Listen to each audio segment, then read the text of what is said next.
Hi friends, welcome back to my channel Keerthi cravings.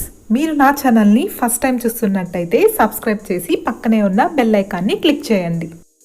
ఈరోజు egg Maggi pasta నూడిల్స్ని రెండు విధాలుగా పొడి పొడిగా అలాగే సూపీగా ఎలా చేయాలో ప్రాసెస్ చూద్దాం.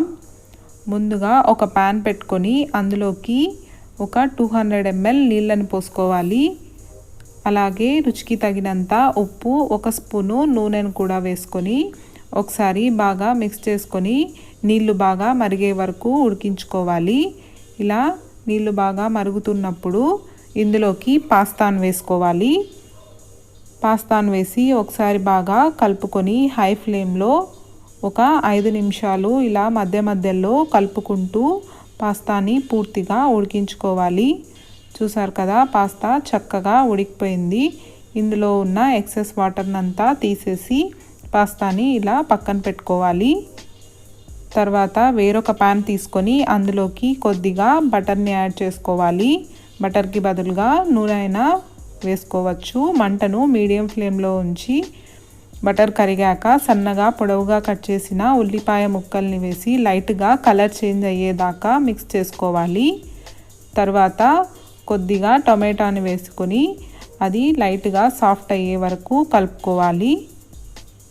నెక్స్ట్ మీకు నచ్చిన ఏ వెజిటేబుల్స్ అయినా ఇందులోకి వేసుకోండి. నేను ఇక్కడ క్యారెట్ అలాగే కొద్దిగా బీన్స్ ముక్కల్ని వేస్తున్నాను. వీటిని ఒక 2-3 నిమిషాలు మీడియం ఫ్లేమ్లో కలుపుతూ ఉడికించుకోవాలి.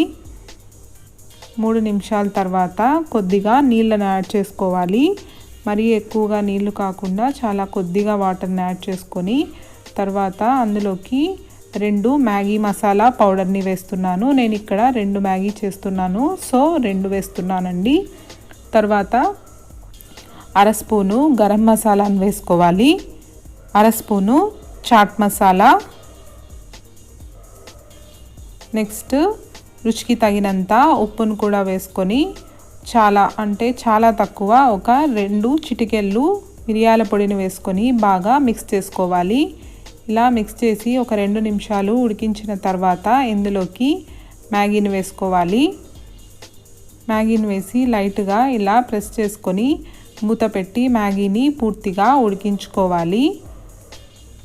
నీళ్ళు తక్కువగా వేయడం వల్ల చూసారు కదా, మ్యాగీ మనకి పొడి పొడిగా పర్ఫెక్ట్గా ఉడికిపోయింది.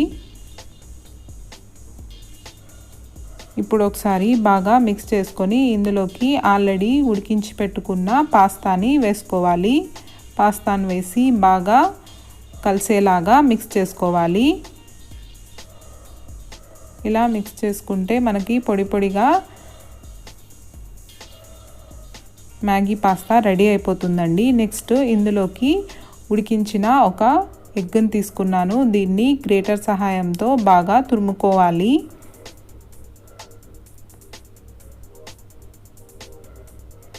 చిన్న చిన్న ముక్కలుగా కాకుండా ఇలా బాగా ఫైన్గా తురుముకొని ఒకసారి బాగా మిక్స్ చేసుకోవాలి. అంతే అండి, చూసారు కదా, మనకి egg Maggi pasta noodles ready అయిపోయాయి. ఇవి స్ట్రీట్ స్టైల్ నూడిల్స్ లాగా చాలా టేస్టీగా ఉంటాయి. ఇలా ఎగ్ తురిమి వేయడం వల్ల ఈ టేస్ట్ డిఫరెంట్గా చాలా బాగుంటుంది. ఇలా పొడి పొడిగా మీకు ఒకవేళ నచ్చదనుకుంటే ఇప్పుడు రెండో వేలో చూపిస్తాను. ఇందులోకి కొద్దిగా నీళ్ళను పోసుకోవాలి. నీళ్ళను పోసి రుచికి తగినంత ఉప్పును కూడా వేసి ఒక 1/2 స్పూన్ దాకా గరం మసాలాను వేసుకోవాలి. గరం మసాలాను వేసిన తర్వాత ఒకసారి బాగా మిక్స్ చేసుకొని వీటిని ఒక 3 నుంచి 5 నిమిషాల వరకు మూత పెట్టి ఉడికించుకోవాలి. చూసారు కదా, చక్కగా ఉడికిపోయాయి. ఇలా మనకి సూపీ మ్యాగీ నూడిల్స్ రెడీ అయిపోతాయి. వీటిని సర్వ్ చేసుకునే ముందు ఇందులోకి చాలా ఎక్కువగా అంటే ఒక ఎగ్ని తీసుకొని ఒక ఎగ్ మొత్తం బాగా గ్రేట్ చేసుకొని వేసుకోవాలండి. ఈ సూపీ నూడిల్స్లో ఎంత ఎక్కువగా ఎగ్ని ఇలా గ్రేట్ చేసి వేసుకుంటే తినే అప్పుడు చాలా రుచిగా ఉంటాయి. సో మీరు ఈ 2 వేస్లో ట్రై చేయండి, చాలా బాగా ఉంటుంది. ఇలాంటి మరెన్నో రెసిపీస్ కోసం నా ఛానల్ని లైక్ చేసి షేర్ చేసి సబ్స్క్రైబ్ చేయండి.